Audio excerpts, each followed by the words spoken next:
नमस्कार। मैं अनिल गुप्ता, भौतिक विभाग से। हम अपने कल के व्याख्यान को आगे बढ़ाते हैं। आपको ध्यान होगा, मैंने अपने पिछले व्याख्यान में प्रकाश विद्युत प्रभाव क्या है, प्रकाश विद्युत प्रभाव की प्रायोगिक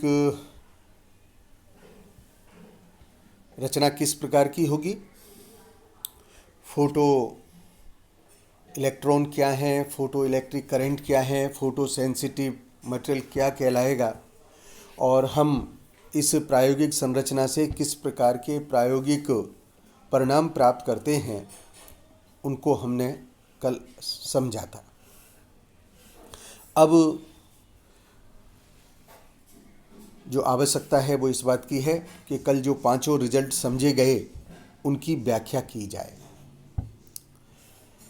मैं सर्वप्रथम वैज्ञानिक मिलिकन के एक पॉपुलर स्टेटमेंट का उपयोग कर रहा हूँ।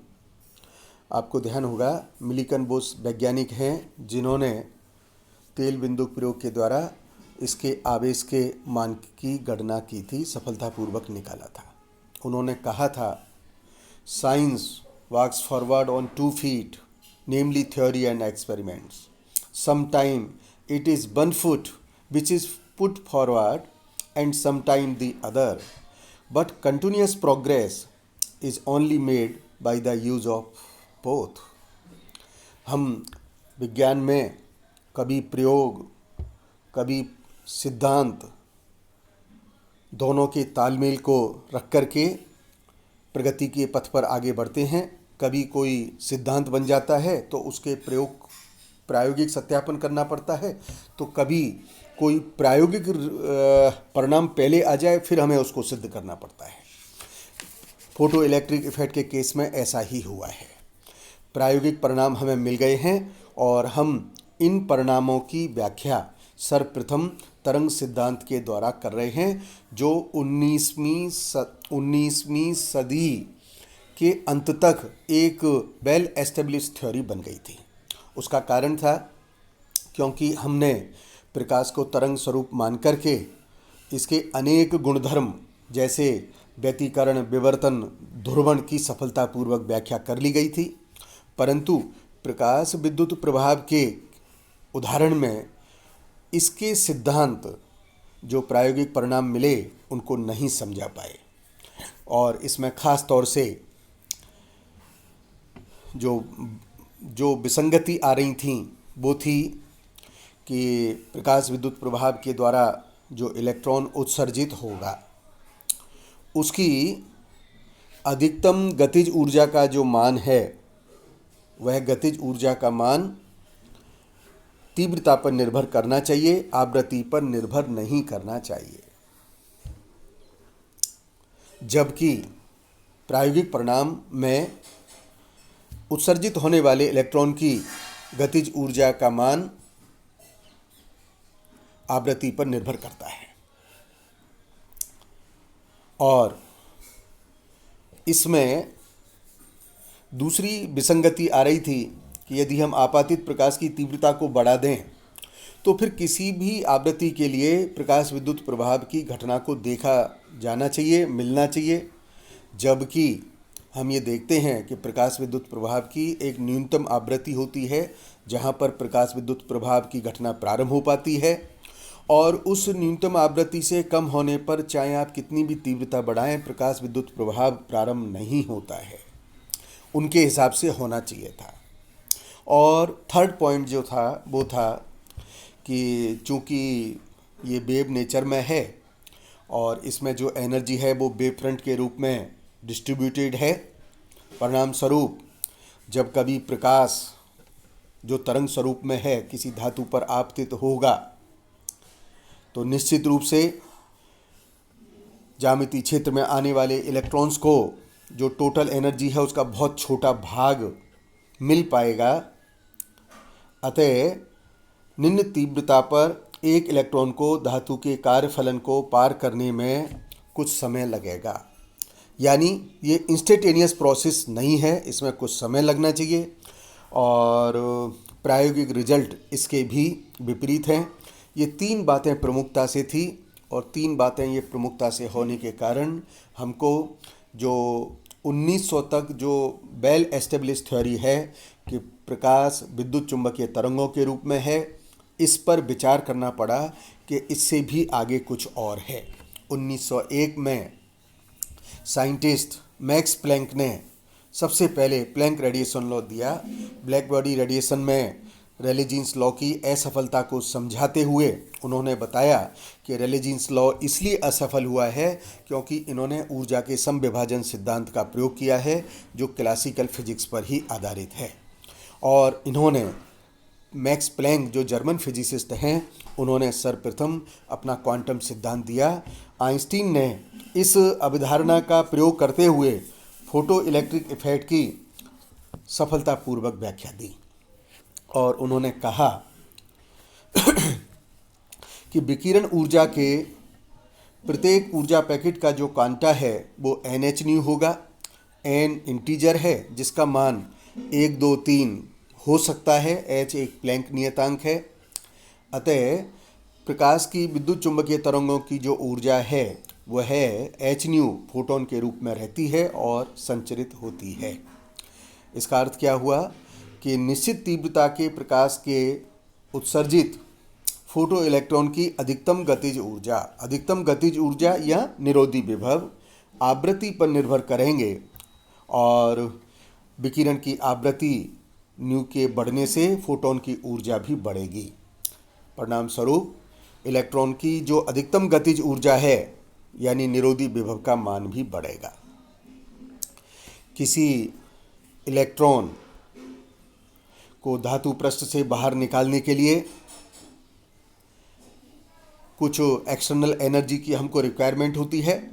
इलेक्ट्रॉन के लिए वह न्यूनतम ऊर्जा जो उसे धातु पृष्ठ पर उपस्थित पोटेंशियल बैरियर को पार कर धातु पृष्ठ से बाहर निकलवाने में मदद करे, निकाल दे, वह वर्क फंक्शन कार्यफलन कहलाती है। कार्यफलन किसी भी धातु का एक अभिलाक्षणिक गुणधर्म है और इसका मान हर धातु के लिए अलग अलग होता है। कार्यफलन की अवधारणा से ही हम थ्रेशोल्ड फ्रीक्वेंसी, देहली आवृत्ति की आवश्यकता को भी समझ सकते हैं, क्योंकि कार्यफलन और देहली आवृत्ति दोनों एक दूसरे से जिस प्रकार से संबंधित हैं वह संबंध है phi = h0।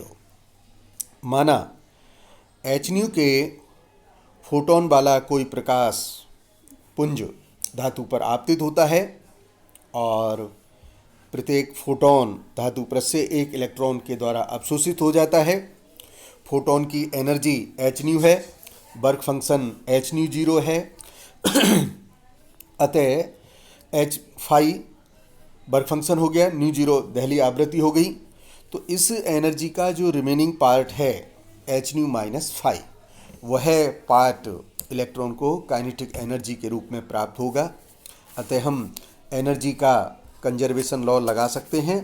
एनर्जी के कंजर्वेशन लॉ के अनुसार h ½ mv² = hν - phi, phi = h0, where ν0 is threshold frequency.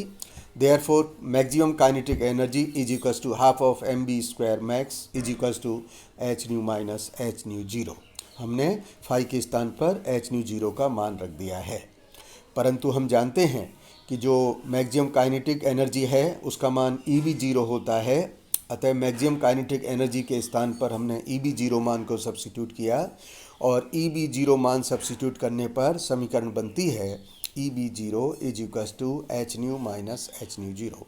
और फिर हम इस समीकरण से V0 का मान निकाल सकते हैं। ये मान निकल के आता है h/E ν - h/E ν0। अब यह समीकरण आपको ध्यान आ गया होगा। यदि हम स्टॉपिंग पोटेंशियल या कट ऑफ पोटेंशियल, जिसे हम निरोधी विभव कहते हैं, और फ्रीक्वेंसी के साथ में अगर ग्राफ खींचें तो यह इक्वेशन एक स्ट्रेट लाइन को बताती है, सरल रेखा को बताती है, जिसे कि हम गणित में y = mx + c के रूप में लिखते हैं। है ना। तो इसमें जो स्लोप बन गया है mx, वो क्या बन गया है h/e। h/e इसका स्लोप हो गया है।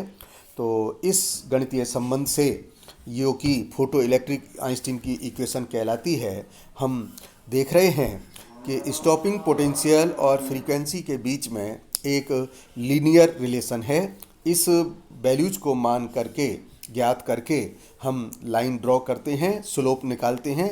स्लोप के मान से हम प्लैंक कांस्टेंट के मान को निकाल सकते हैं और जो सरल रेखा हमको प्राप्त होगी उसको पीछे बढ़ाने पर हमें धातु का कार्यफलन भी ज्ञात हो सकेगा।